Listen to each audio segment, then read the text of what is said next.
مشاهدينا ومتابعينا الاعزاء، متابعي الكهرباء 20 في كل مكان، اهلا وسهلا بحضراتكم في تغطيه جديده من داخل محافظه المنوفيه. قبل ساعات من تأييد حكم الاعدام، وفاه المسن المتهم بقتل البنا طالب الثانويه يعني بمدينه تلا بمحافظه المنوفيه. الحقيقه في مشهد صادم. الحقيقه الواقعه دي كانت يعني واقعة صعبة جدا، والكل كان متابعها وكنا متابعين مع حضراتكم تفاصيلها منذ حدوث الواقعة. خلينا نقول لحضراتكم تفاصيل الوفاة، وأيضا نذكر حضراتكم بتفاصيل الواقعة الأليمة اللي حدثت منذ شهور. توفي داخل محبسه المسن المتهم بقتل البنا طالب الصف الأول الثانوي في مدينة تلا بمحافظة المنوفية قبل ساعات من التصديق على حكم إعدامه بعد إحالته إلى المفتي لبيان الرأي الشرعي. وأيضا أكد أقارب الطالب المتوفى للقرب 24 منذ قليل أن جلسة الحكم على المتهم المسن كان مقررا لها غدا الأحد بمحكمة جنايات شبين الكوم، لكن كان القدر وتوفي المتهم المسن يعني قبل ساعات من تأييد حكم الإعدام عليه. وأيضا أكد أهالي قرية زاوية بمب التابعة لمركز تلا المنوفية يعني أن مساجد القرية أعلنت نبأ وفاة المسن المتهم، فيما بدأت أسرته في اتخاذ الإجراءات القانونية اللازمة لاستلام الجثمان ودفنه بمقابر العائلة. ومن المقرر يعني أنه يتم دفن الجثمان بعد صلاة الظهر. كانت محكمة جنايات شبين الكوم قد أصدرت يعني قرارها بإحالة أوراق المتهم المسن البالغ من العمر 74 عام في هذه القضية المأساوية اللي تابعناها مع حضراتكم منذ حدوثها.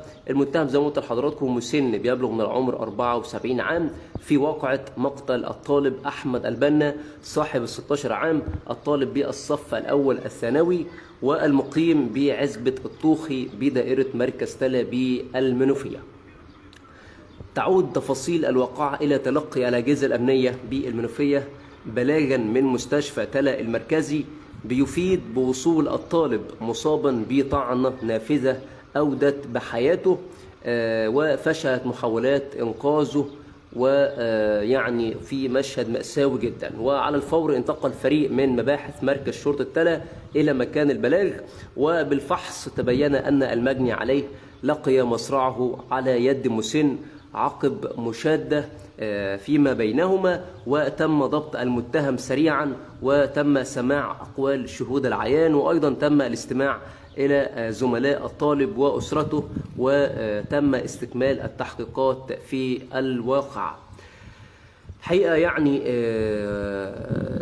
كنا متابعين مع حضراتكم الواقعة المأساوية ومقتل أحمد البنا رحمة الله عليه الطالب بالصف الأول الثانوي ابن عزبة الطوخي تبع لمركز مدينة تلا بالمنوفية. في يعني تغطية سابقة مع أسرته ومع والده تحديدا، يعني قال إن أحمد كان في طريقه إلى درس خصوصي وألقى السلام على هذا المسن الذي يبلغ من العمر 75 عام في قرية زاوية بمب. يعني رد المسن بغضب متهما أحمد بمحاولة السخرية منه، ثم قام المتهم بطعنه بسلاح أبيض مطوى في رقبته مما أدى إلى وفاته، وفشلت محاولات إنقاذ حياته بعد نقل أحمد إلى المستشفى، لكنه فارق الحياة. وألقت الأجهزة الأمنية القبض على هذا المتهم المسن وتم إحالته إلى جهات التحقيق.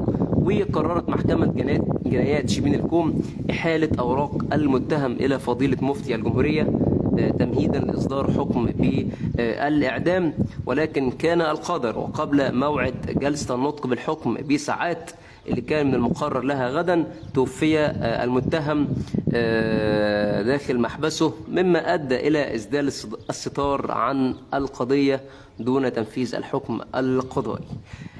نسأل المولى عز وجل أن يتغمد أحمد رحمة الله عليه المجني عليه في هذه القضية المؤلمة بواسع رحمته، ونسأل المولى عز وجل أن يتغمض أيضا المتهم بواسع رحمته، وإلى ديان يوم الدين نمضي. نقل حضراتكم محمد عاطف عبر كيرو لايف قناة القاهرة 24 من محافظة المنوفية. خالص شكر حضراتكم على طيب المتابعة.